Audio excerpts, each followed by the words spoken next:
Welcome to the Orange and Steel podcast, Zim. So glad to have you here. But before we begin, can you briefly introduce yourself?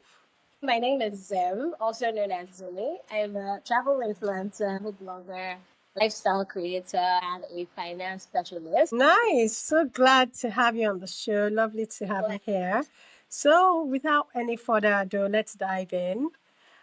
Zim, you've traveled like to over 70 countries. And I've just always wondered what initially sparked your passion for exploring the world. Was there like a particular trip or moment that made you fall in love with travel? So I grew up with a traveling mother, and every time my mom would travel, she'd come back and tell you, I went here, it was really beautiful, I went here. And I remember just thinking, oh, I want to do that. And then when we started traveling as kids, you know how you travel as a kid, you're not really exploring, you're just doing things that children do. Then I went on to university and I realized, okay, I'm already in Europe, so I can do like cheap European travel and see the world. And I went on my first solo trip to Belgium. Yeah, it was Brussels. And I was hooked. It was so beautiful. Like I walked around, I had so much fun. I ate food, and I was just like, okay, I think I like doing this. And ever since then, I've just been traveling constantly. So I think yes, that's how I got.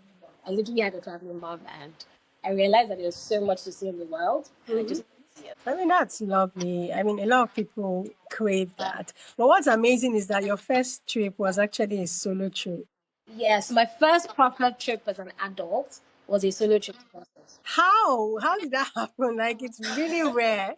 No, so my uni was in London and flying Okay. and then so they really if you live in London you get a lot of cheap European travel. And I remember I was browsing one day and I saw a flight and the flight was from London to Brussels return, and then they included like a hotel, airport transfer, and the whole thing was I think like £200, and it was for 4 days. And I remember thinking, ah, this is cheap. So I went to London, got my Schengen visa, paid for it out of my pocket money because I was just like, this just looks like fun. I'd rather drink Gary and just like this, I went on this trip. And I paid for it, went on the trip. It was so good because I was the only one. So other people would pay for it, but it's not a group trip. It's I think the company, I can't remember what the company was called. But you're basically by yourself. So what I did was I just went to Google. I was like, things to do in Brussels. And I saw a number of things to do. And I just followed the same thing, went around, ate waffles. I was in heaven.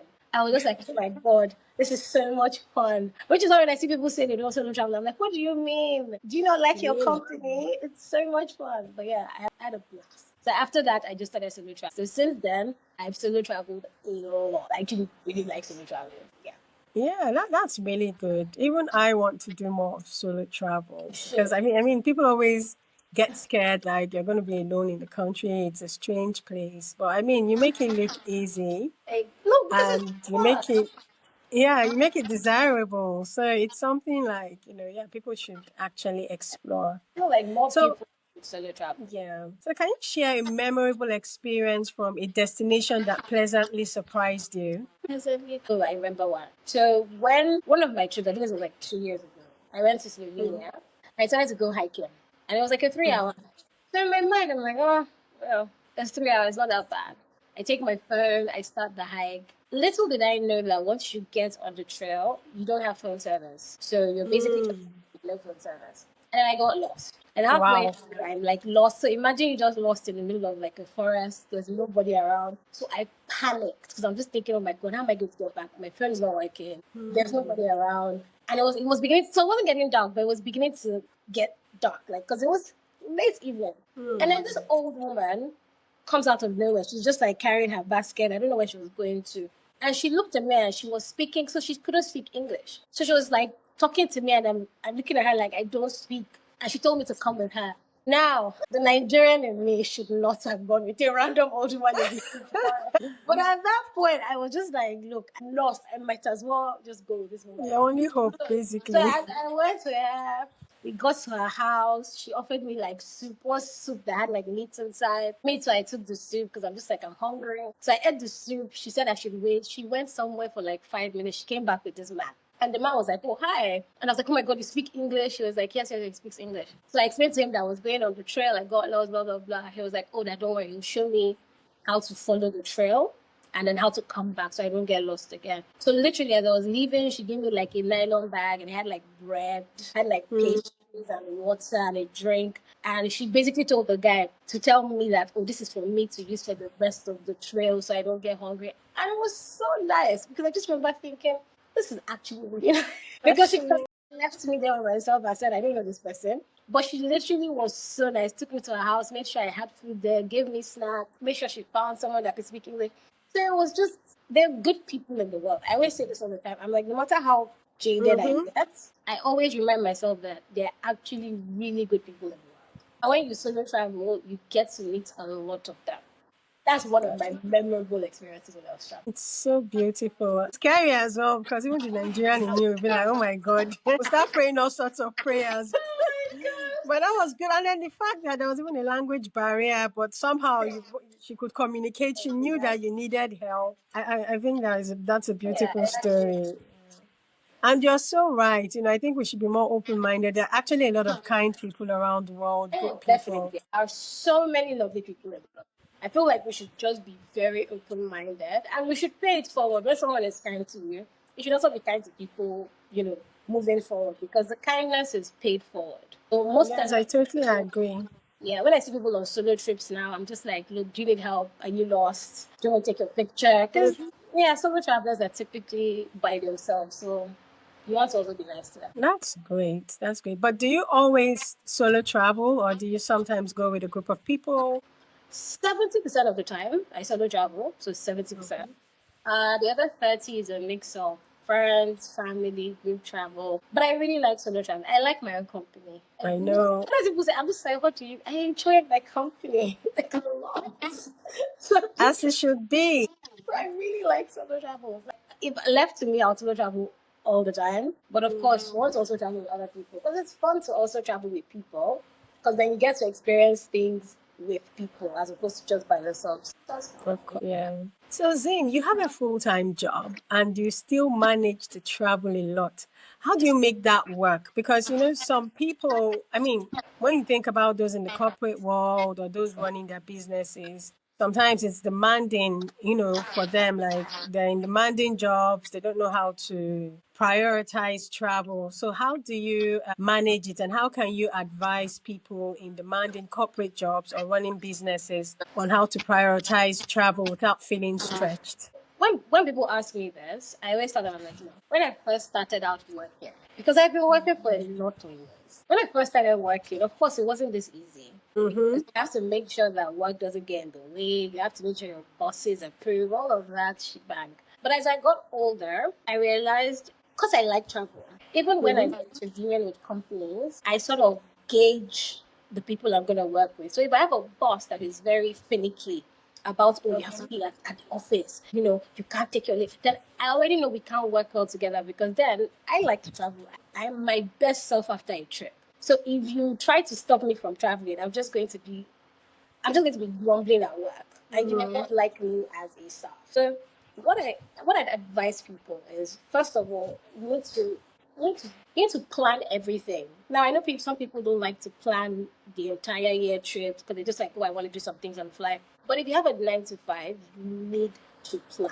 Like you have to plan every single public holiday. You have to plan everything because you want to use as little of your leave days as possible. So if you plan it properly, like let's say Easter, if you plan a vacation around Easter, as opposed to using up 2 weeks of your leave days, you end up using just 4 days of your leave days. So I traveled in April and I was gone for almost 3 weeks. And from my leave days, it was just 5 days because I had planned around Easter and the Salah, there was another Salah vacation leave. So it only hit 4 day, 5 days of my leave days. So I tell everyone, I'm like, just plan. Like I know it's frustrating to say you have to plan everything, but if you actually want to travel as much, you have. So that's the main thing. Plan, and then make sure your bosses and your co-workers know that you like to travel. Because I found that when they do know, they're a bit, well, if they like you well enough to be fair, they're a bit more they're a bit more accommodating of the fact that you want to travel.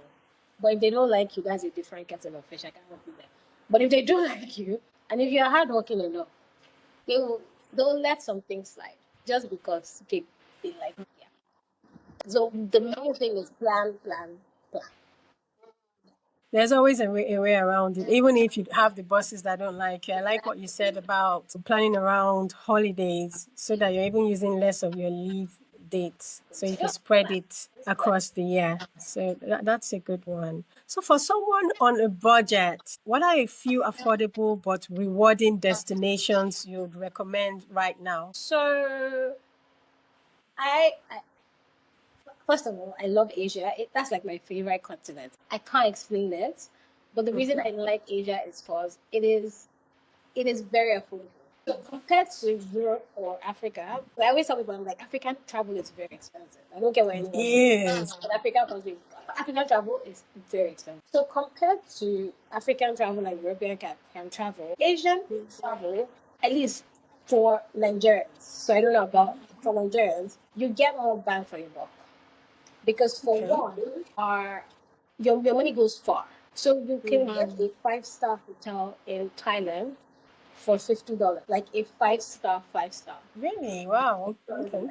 I went to China recently and I could not believe how cheap China was. Like I came back and I was just like, how do Nigerians not know that China? To be fair, people look at China as a buy and sell, Mm. but it's actually a tour. Like I feel, I just believe they don't do enough PR to get the word out there. But it is a beautiful country.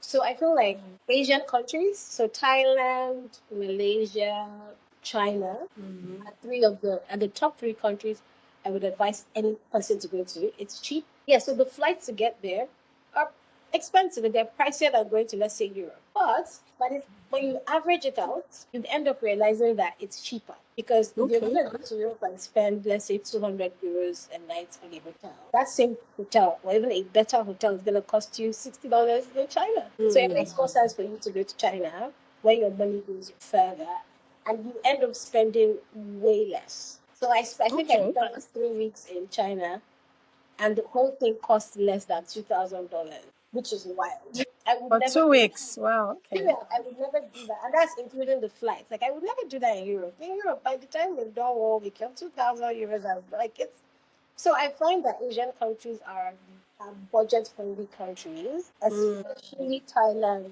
Malaysia, and China. And they're my top three, very budget friendly. That's nice to know.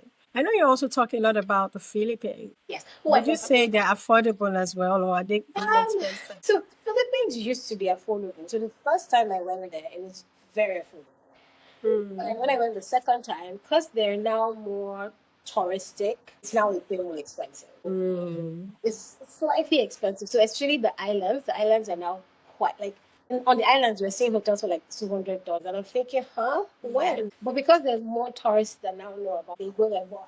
Philippines is a beautiful country. It is the most beautiful country I've been to in my life. I know you made me fall in love with it, even though It I've never looks been. it looks like a painting, like someone sat down and drew the country. It is Wow. so beautiful. So beautiful.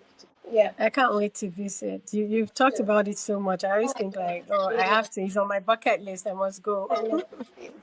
It is. Yeah. Everybody should go to Philippines. Actually. Beautiful. Nice. Yeah. So what would you say? Would you say staycations or weekend getaways are just as valuable, especially for those that can't always take long trips? So yes. So I'm not one of those people that believe, oh, you have to go somewhere and spend 1 month to invest. No. I'm the person that believes, however you experience a country, how you experience a country. If it's 2 days, fine. If it's 24 hours, fine. If it's 6 hours, however it is you want to experience a country, it's left to you to experience a country. Like I always tell everyone, I'm like, look, I can go into a country for 6 hours, but then how I view countries, I'm not saying I don't count countries. I can do the same country 50 times. Like I've been to Thailand 5 times, and I will go again. Like I go to Thailand every year. That's my equivalent of London for Nigeria. I love Thailand. Mm. So I go every year. And I have no problem going every year. So I tell people, I'm like, look, you don't have to spend. Some people do slow travel. Some people do, quick travel. Whichever one suits your lifestyle is what you should do. As long as you're getting to see the world and experience other people's culture, it doesn't matter how long or short the time. If it's a Yeah. staycation that you can pull off, then do a staycation. If you can do a day trip, do a day trip. It's literally is up to you to decide how you want to travel. Okay. I think that's a really good answer. And one that people should really think about. It's true. So what are the biggest mistakes people make when planning trips, and how can we avoid them? Okay, so the first mistake people do when planning trips is not doing their research properly. So I find that a lot of times people just say, "Oh, I want to go here because this person went there." They haven't done any research. They haven't found out, do I need visas? Do I need to book a hotel or an Airbnb? They have done no research. And then they leave all of it to the last minute. Now, the problem with leaving things to the last minute is it's a 50-50 toss up. I found that the earlier you book your trips, especially for busy season, the cheaper you get them. So let's someone trying to travel in summer, you should have bought your ticket sometime in January. In fact, you should have bought it in December because come around by now the tickets are ridiculously priced because you're now in the peak of summer. People are buying up the tickets, so the airlines of course have to make money, so they're going to increase these prices whether you like it or not. So the mistake I found people always make is they don't research, and then there's too much last minute bookings. So they're booking their hotels last minute, they're booking their flights last minute, especially hotels. Like hotels are the ones that I don't think people understand how hotels hike up their prices the closer you are to the day. Like you see a hotel in December, the hotel is like $60 per night. By the time you're trying to book it a week to your trip, it's $300. And you're thinking, As what? in, Because the hotels know that if you're trying to book at that point, you're desperate. So exactly. they'll hike up the price. So, and it's a bit different for airlines because sometimes airlines do it the opposite way. So you can book a flight and then the day. So when I was going to China, I booked my flight the day before my trip, and my flight was $700 cheaper than my friend that booked hers 2 months before.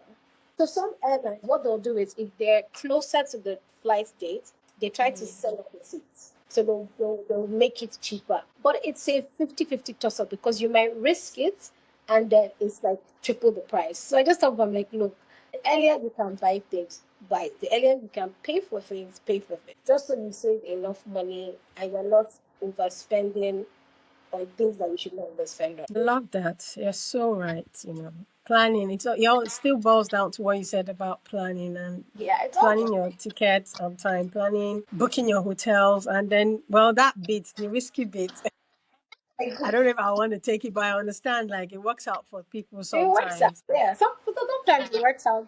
You have to be willing to take the risk. If the risk doesn't pay out, you're willing to make up for the money. That's how I normally see it. So that's good payout. Because 50-50. It's one to think about, Yeah, really. definitely. So, just what tools or apps do you use, when organizing your trips? So I like Pinterest for planning. I really like Okay. Pinterest. I also like TikTok. There's a lot of like Oh, TikTok is, really? TikTok? yeah, it's a search engine. I find TikTok to be like YouTube and Instagram had a baby. Such because you can like search things, you can search for hotels. So I use TikTok quite a bit now because I also like to see real life people in the places I'm going to make sure that because most times a lot of these reviews lie. So I like to look and say, is this how this hotel looks? Are they lying to me? And so TikTok helps. I like TikTok. I like Pinterest for the planning phase of things. Then for the booking phase, recently I really like Trip.com. When I went to China, I realized like people sleep on Trip.com. I really like now I book everything on Trip.com. I like Trip.com. I used to use Booking.com as well. I still use them to be fair. Agoda. I like Agoda as well. And that's for hotel bookings, some transportation booking I book there. Then for activities, I like Get Your Guide. I like TripAdvisor. And if you're in Asian countries, I like Trip. So those are my three for activities. Thank you. These are some to try out. I'm hearing some for the first time, so I definitely look out for all of them. That's nice. So, in terms of safety, safety is a concern for many travelers. How do you assess and ensure your safety when exploring unfamiliar territories? So safety is very tricky because you can't 100% be sure. Even if a country is very safe, you can't 100% be sure of the safety. So what I normally tell people is just you have to have certain things in place to make sure that you are at least trying to be safe. So I always talk about I have one rule. I don't stay in Airbnbs. I don't like Airbnbs. I know people like them, But I feel like as a solo traveler, it's dicey because you're by yourself. So if anything goes wrong, there's nobody to run to. There's nobody to say to call and say, "Oh my God, so and so happened." There's nobody, just you, in the middle of God knows where. So most times for solo travelers, I always tell them, I say, look, you either do hostels or you do hotels. When you know that there are people that you can call, you have a concierge, you have a front desk that's there 24 hours. You have people that know when you were leaving the hotel, and they also know when you don't come back. Now, because I'm a solo traveler, most times when I stay in hotels, I make friends with like the concierge and the front desk. So they, at any point in time, they know where I am. When I'm leaving in the morning, they're like, "Oh, where are you going to?" I tell them everywhere I'm going to. So if you don't come back, then they know there's a problem because they're like, "Oh, but she hasn't come back." But if you're in an Airbnb, nobody's going to know when you nobody's going to know when you came back. Also, you have to be very cognizant of your environment. So you can't just be walking at night, headphones in your ears. You have to be very aware of your surroundings every time. If you feel like something is off, then immediately leave that place. Don't like trust your instincts. That's one thing I always say. When you're solo traveling, you have to trust your gut. If something does not feel right, just leave. You also can't tell strangers that you're traveling alone. Like when they ask you, "Are you by yourself?" I never say yes, I'm by myself. I always say, "Oh no, my boyfriend's in the hotel, or my friend's in the hotel. I left her because she didn't want to come." Because you also don't know. As much as you don't want to think people are bad, you also have to act.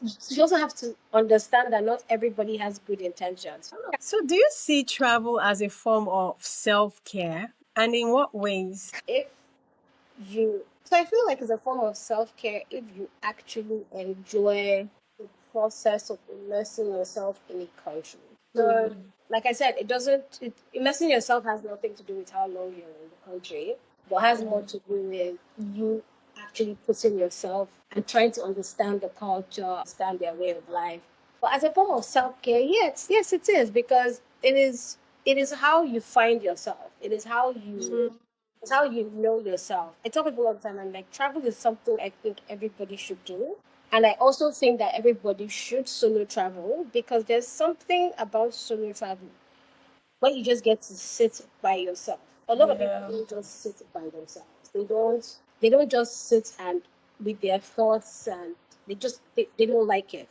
But I found that when you solo travel, you're forced to sit with yourself. And when you sit with yourself, over time, you also get to understand yourself and you also get to know yourself, which I honestly 100% believe is a form of self care. Yes, I totally agree with you. I think there's something therapeutic about travel, especially when you're going there on purpose. And as you said, immersing yourself in the whole experience.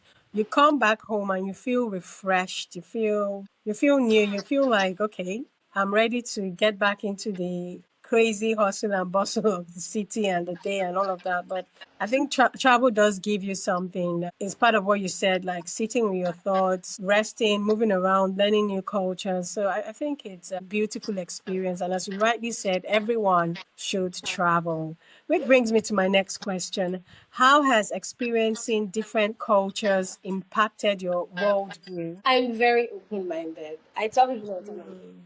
I think because of all the people I've met, the cultures I've seen, I have a very open minded view. I like it because growing up Nigerian, and I say this all the time, growing up Nigerian, there's a certain way you view life. There's Yeah. certain way you're like, oh, this is how this is done, this is how that's done. But then when you travel, what it does is it opens your mind to how other people view things. So things that you would have viewed a certain way, you go somewhere, Yeah. they're viewing it the total opposite way, and you get to understand their thought process and then compare it to your thought process. And you're like, okay, this makes sense. So what it does is it opens up your mind and Yeah. allows you to see the world from different viewpoints. So as opposed to saying, "Oh, this is the only viewpoint," you get to see that, you know what, in life, different things have different viewpoints. It's okay to have different viewpoints. It's okay to have a different opinion from what somebody else is saying, because you have realized that, you know what, I used to think this thing was the right way to do things, but now I've seen that there's also another right way to do things, and that way is the way I like. So I'd rather do it that way. Yeah. It definitely opens your worldview to things. It does. Definitely. Yeah, that's lovely. And so what's one cultural experience you've had that changed you or stayed with you? Like in terms of like, are there like any practices you adopted into your daily life? Yes, so when I went to Thailand, there's a festival called Lupang Festival. Okay. And it's basically, so what they do is at the start of the season, so they have rainy season up until September, October, and then in November they do this thing where it's like they're basically coming to give thanks for the start, like it's like a gratitude thing for the start of the new season. And I remember the first time I went for it, I thought, oh, what's this? This does not make any sense. But then I read up on it and I realized it's just giving gratitude for the little things. So it's saying, you know what? One season ended and a new season began. And I should be grateful that this new season has begun. And I should celebrate this new season, that I don't have to dwell on whatever happened in the old season, but I should think more of, oh, in a new season now, I should be grateful. I should have a party. I should, so they let up like lanterns. And so you basically like speak all the things you wish for yourself for the new season. And then you let go of the lantern. And it was such a beautiful experience because they took it very seriously. And I remember thinking, oh, what is this? But then the more I got to understand it, the more I realized, okay, so it's just gratitude. It's literally gratitude. And then there's also so I know everyone is Christian and Nigerians go but whenever I go to a country, I also like to understand their religion. So Buddhism is one of the ones that I tell people all the time. I'm like, look, even if you're a Christian, you should actually read up the tenets of Buddhism because it is basically what the Bible was saying about love your neighbor as yourself. It's the same tenets of it. It is basically them saying, you know what, how life is you should just be grateful for life. Like you don't have to overthink things. You don't have to constantly be in a state of anxiety because things are not going exactly according to plan. But that things will work themselves out in the end. And that you should just be grateful for the day to day of life and appreciate the day to day of life. That's it. Literally love your neighbor as yourself. So I always found that every time I travel, finding out the cultural and religious aspects Yeah. of each country has helped me also look at, because I'm a Christian, but has helped me also look at Christianity and say, you know what? Okay, Christianity is basically the same thing as what they're saying. It's just there are certain tenets that you can see where they sort of align. So love your neighbor as yourself. It's the same thing, but it's just understanding it from the viewpoint of I'm not closed up because I'm a Christian. I can't look at anything else. But you're more of okay. Let me find out what they're saying and know if it goes according to what I believe. And if it doesn't go according to what I believe, I don't have to take it on.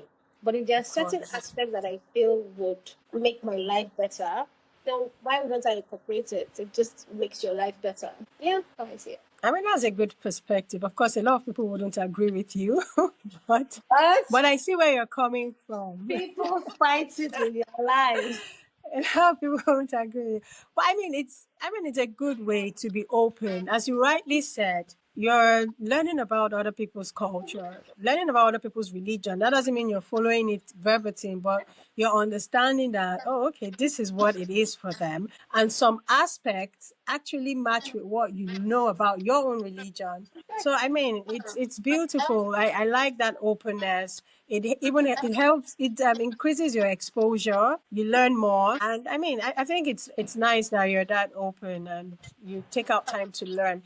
Like for me, when I think about travel, I also think about the culture. I don't just think, oh, let's just go there, jump around, shop, and come back. Yeah, it's part of I think it's part of the package. You're going out there to learn about other people's culture, learn about their food, their religion, how they live every day. I mean, I love the one about gratitude. I think that's beautiful. Already we're taught to practice gratitude. We hear that all the time. So whatever way people are practicing, it's always nice to know how it's done. So I think that's a beautiful, beautiful point of view you have of it. And yeah. So how do you stay respectful and informed when traveling to places with customs you're unfamiliar with? So most I like to so before I go to places, I like to Google what is acceptable, what is not acceptable. So I can't imagine going to a, let's say, Dubai, half naked on the streets. It means you're not respectful of the culture. I can't Yeah. imagine going to a temple in Thailand wearing an outfit like this that shows my hands. You're not respectful of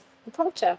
So Yeah. I feel like people need to be respectful of the culture. So I know you love adventure, but please, why were you being cooked in a pot? I don't know, like I still haven't gotten over that one. In the Philippines, there's something called a kawa bath. It's Okay. basically like a traditional spa where they put you in it. So they first of all like scrub your body and everything. Then they put you in the pot and then they boil you with like the herbs and everything in the pot for an hour. And then when you come out, they'll rub some things on you and then give you a massage. And I've seen this. I've seen this like years ago, and I was thinking, how does this work? Like, how do you put in the pot and boil it? So I went to Manila, and there was somewhere next, it was like 2 hours from Manila called Tanay Resort. And I was like, okay, I'm going to drive there, go hiking and then do the being cooked in the pot. So I got there, because at first I used to think it was Photoshop. Honestly, I thought it was Photoshop. So I got there, and they finished like doing the scrubs and everything. And then she went to the pot. It's like a proper, like, if you're Nigerian, you know the pot. It's like a rice pot. And she put the fire on and she was like, I should go inside. And I looked at her thinking, huh? I'm like, am I not gonna get burnt? And she was like, no, I should go inside. And at this point, I'm like, okay, I'm gonna trust the process. So I go into the pot, and so at the bottom of the pot, they're like sitting pads. So there's, Okay. you sit on it, and then you can lean on the side of the pot, but you can't lean on the so you can lean on the back side of the pot, but you can't lean on the forward side of the pot because it's really hot. And then you sit in there, and the water is like boiling while you're in there. And if it gets too hot, they'll put off the fire, but you have to let them know if it's getting too hot. It was an experience. I loved it. Like I came out, I was like squeaky clean. It was so weird, but yeah, it was really good. I feel like everyone should get cooked alive. It was a fantastic experience. Like I loved it. It's not happening with me. Like No, but I promise you, when you're done, you will feel so you feel so refreshed and so clean. actually, Because they literally make sure that because when they're done boiling you, then they give you another scrub before the massage. So like all your dead skin just falls out. It was lovely. the way you're even saying when they're boiling you Yeah, but comfortably, they're, it's they're just boiling you. It's like pots. You're like the meat inside the pot and you're being it's boiled. actually boiling me alive. I don't know if I can. No, but I I mean, let me. promise I you, mean, never say it was never, so but much fun. It was like I slept like a baby that night. It was so really, good. It was so good. So like if I ever go back to Philippines again, I'm going to have it again. It was you're so going to do it again. so good. So good. I mean, it's something to think about, but Thank I you. mean, I don't know. I don't know if I'll ever try it. And I always go back to that picture in your picture. I'm No, like, never what say was she thinking? no, never say never. I promise you, never say that. You might actually end up liking it. You might end up really liking it. Maybe I should put it on my bucket list You just should. so it's there. Like, okay, let me go get It's a bald. good bucket list It's item. true. We'll see. We'll see. Hopefully, I'll do it. Hopefully. So, for someone looking to start traveling more, what essential tips would you offer? Okay, so when you first start, because people ask me all the time, how do I become a travel? How do I travel more? And I'm like, look, if you want to travel just for the sake of traveling, Hmm. unless you're like really wealthy or you have so much disposable income, you need to learn how to save. So you need Yeah. to learn how to save for travel. Travel is not cheap. In fact, if Mm-hmm. you're a Nigerian, it's like 5 times more expensive now to travel. Yeah. So you need to know how to save. So I've always been like I'm a I've always been a saver. I think it's because I had an accountant mommy. Mm. I've always been a person that I save so much. Sometimes I don't even treat myself because I'm just like, look, I have a goal in mind. I have to save. So right from when I first started working in the 9 to 5, I had a rule. Every month, once my salary is paid, there's a certain percentage that gets taken out. So for the Yeah. longest time, it used to be 60%. But Nigeria economy has gone to shit. I used to have 60% used to automatically come out of my salary. 40% goes to my long-term investments. 20% goes to my travel investment. So my travel investment is basically I'm invested in things bought it for my travel. So Wow. I would do this every single month, and at the end of the year, I will then, based on the total amount I have in the travel fund portfolio, I will then plan the following year's travel. And I always used to do that year in, year out, year in, year out. Before I even became a travel influencer, year in, year out. Now it's a bit easier because a lot of my trips I don't pay for, thankfully. So I don't really pay for my travel fund as much as I used to. But if you're starting off, I would definitely tell you that you have to, like, you have no choice. You have to save.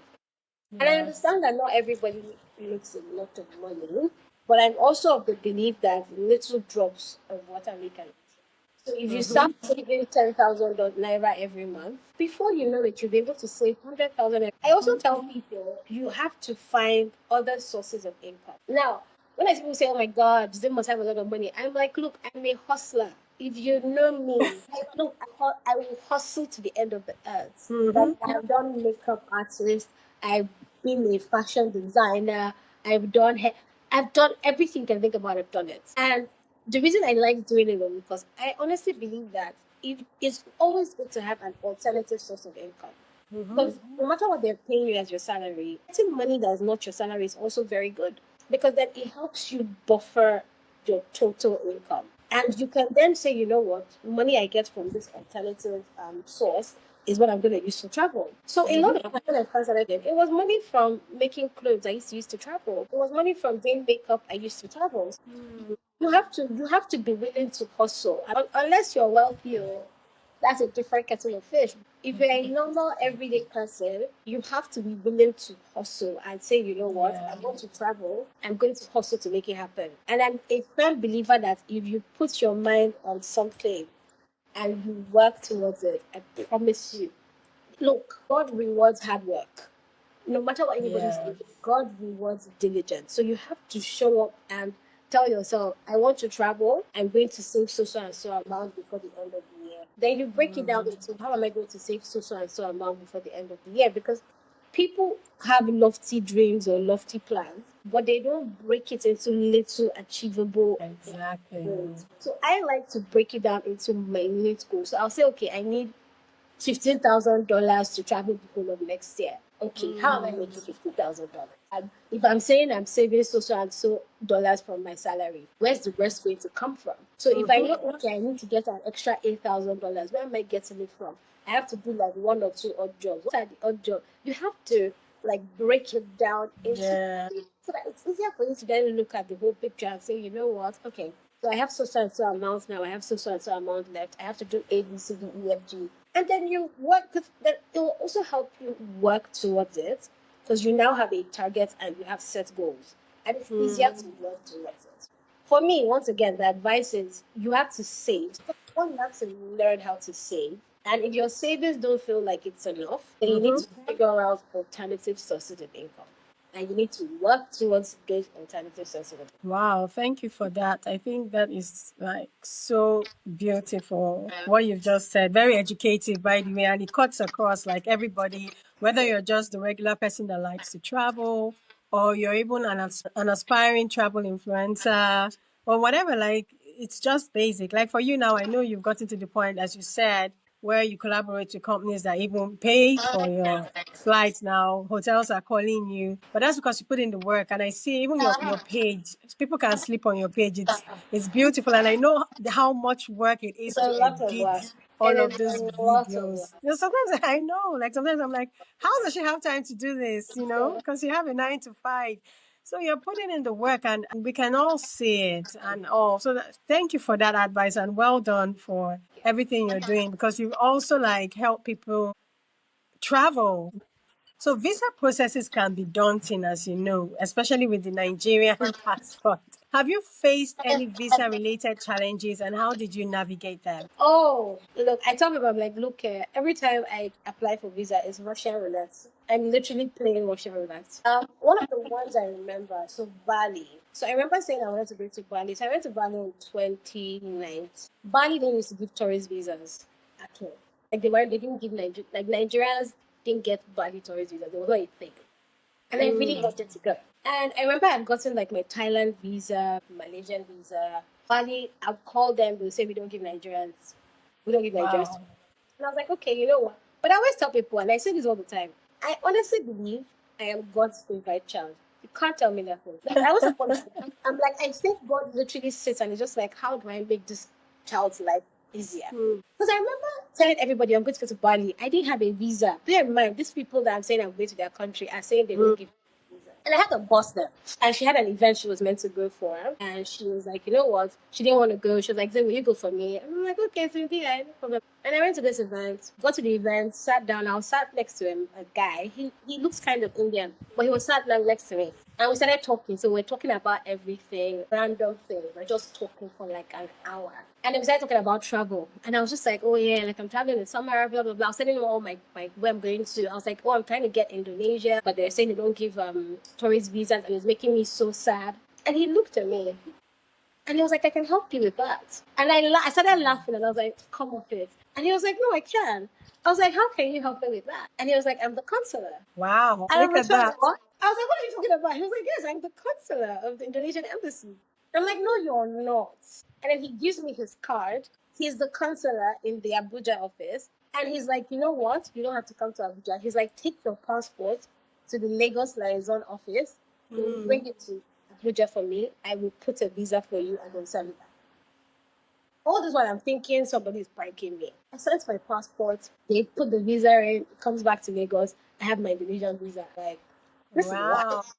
So I take the visa, of course. I do all my thing. I get to Bali, and they detain me for 2 hours. Why was I being detained? Because remember, they don't give Nigerians tourist visas. Nigerians being so. So they're like, this is impossible. So I had to wait in their office till the Abuja office opened. But at the point where I landed, it was like 7 a.m. in Nigeria. So I had to wait till the Abuja office opened and Okay. the consular to confirm that he was the one that issued the visa for me to go. That same visa now, they charge like $900 for a single entry. So I always tell them, I'm like, look, I've gone through. Was it when I went to Laos, and they made me, of course, once again they pulled me out of the line, told me to come into the immigration office to ask me why I'm coming to Laos. I'm like, what do you think? Of all the countries I've been to, you think it's Laos I want to run to? What is wrong with what I is your know, right? being serious? And then they made me leave like $500 deposit. And I was just like, traveling with a Nigerian passport is a different kettle of fish. There's traveling and then there's traveling with a Nigerian passport. I know, Different right? kettle of fish.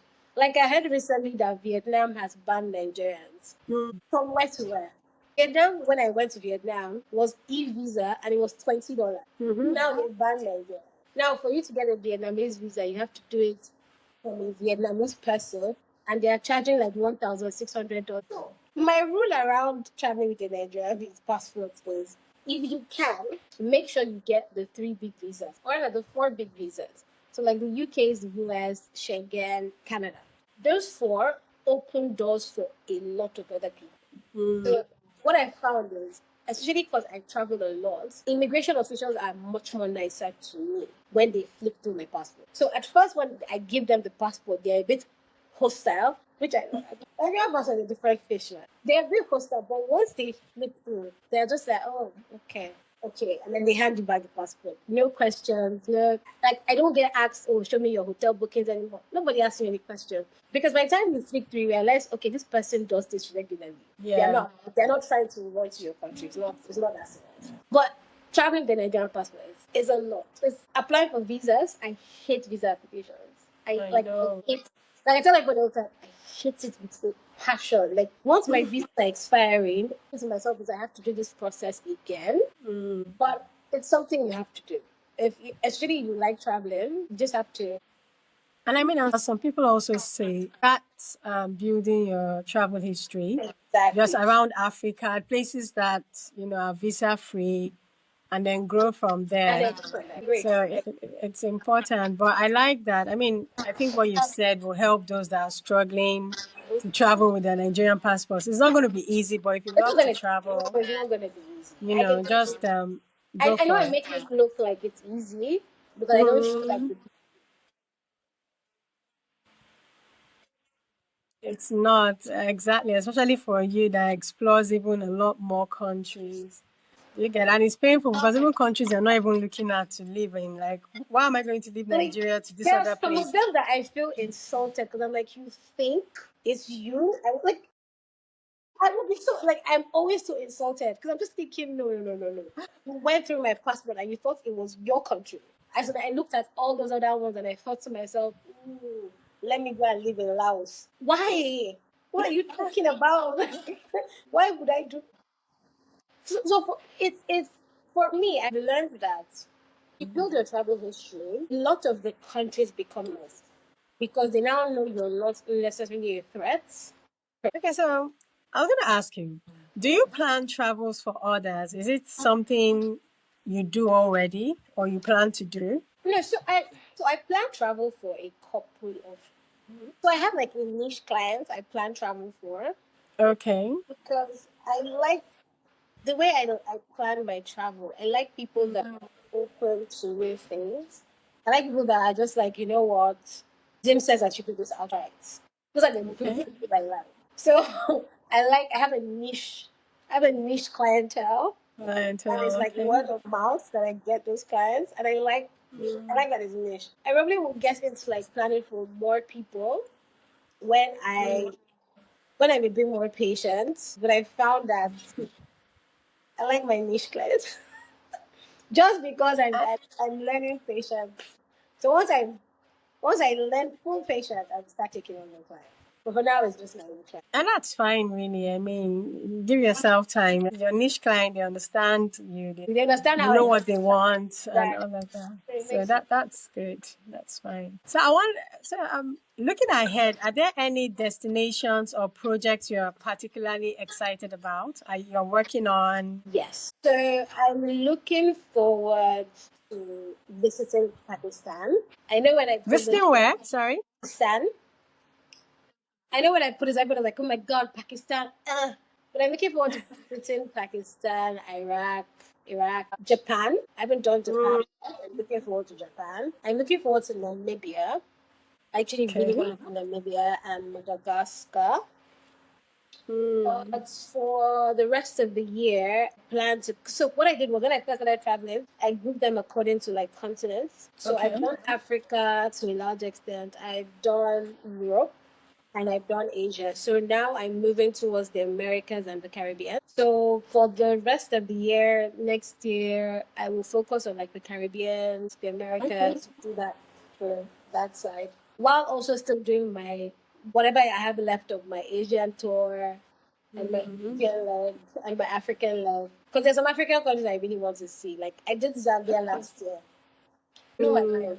So I want to do like in Namibia, Madagascar. Those two are top of my African travel list for the year.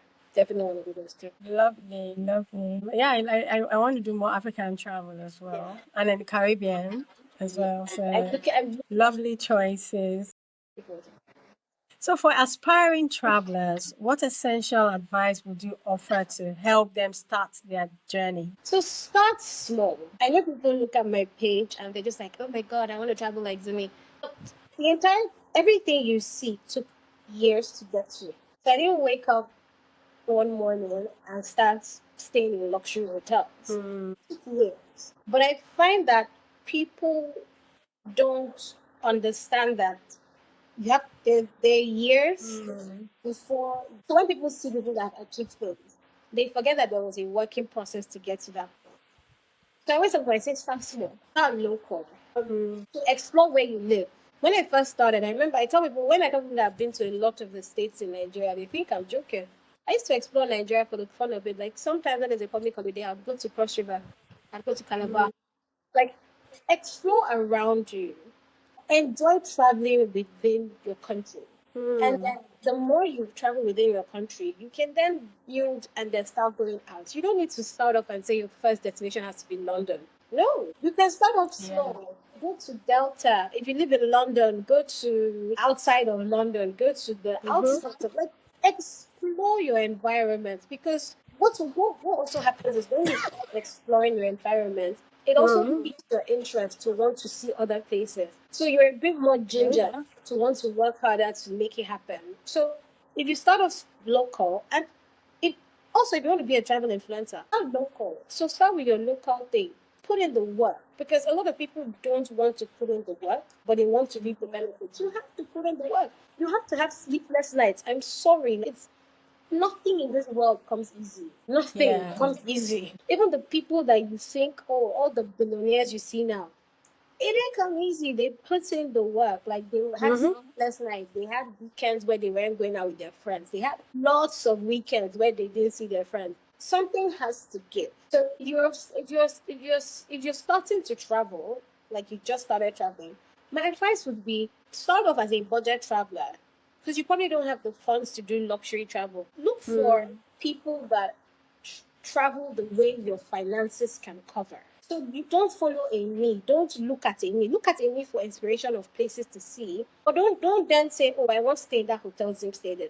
No. Look for a hotel of someone that has the same finances you have. And then say, you know what, I can't afford that hotel right now, but I'll stay in a $40 hotel that is just as nice. So what I do on my page now is because I know not everybody can afford to luxury travel. I now do this thing where I look for hotels that feel like luxury but at a budget price. So I'll look for a $50 hotel that is very beautiful. Like you can go there and take nice pictures and have the best time as opposed to paying $400. It makes no sense because you don't have that money. So on my page, what I ended up doing was I now do the whole thing where I'm like, if I go to a country, I will look for a very nice low budget hotel, and I will look for like a normal luxury hotel, and I will review the both of them so that if you come to my page, you have the option of saying, you know what, this is what I can afford. I will go with that hotel she stayed at. And then the people that have the $400 can say, you know what, I will stay at the $400 hotel she stayed at. You're still going to have the best time in the country. It's just different hotel brackets, and that's it. So you have to cut your coat according to your size. Don't let social media make you broke. Please don't. Like a lot of what you see on social media is smokes and screens. Don't let social media make you go broke. Don't try to live a lifestyle that you cannot afford comfortably. If you know what you can afford is stay in the $50 hotel. Stay in the $50 hotel. Nobody's going to beat you. Stay in the $50 hotel. As long as you're enjoying yourself, that's all that matters. That's all that matters. Yeah. Beautifully said. Beautiful way to end this session. Thank you so much for that advice. I mean, no pressure. Start small. Start from the beginning, wherever you are. And another thing I love that you mentioned is explore your locality, explore your space where you are. And Nigeria, people don't understand that Nigeria actually has a lot of beautiful states as well. There are Very beautiful. places to see, and yeah, just again, research, find out if it's okay to go wherever you want to go at that point. And then, yeah, go. Like, I want to visit Osun State. I want to visit Ogun State. I want to go around as well to get, aside from other trips I've planned for the year. But yeah, but thank you very much. But just before we round off, I want to do just a quick one, like a quick quiz, so to say, just to know your interests better or what you enjoy. So I'm just gonna ask them quick questions and you just pick one. Beaches or mountains? Mountain. Okay.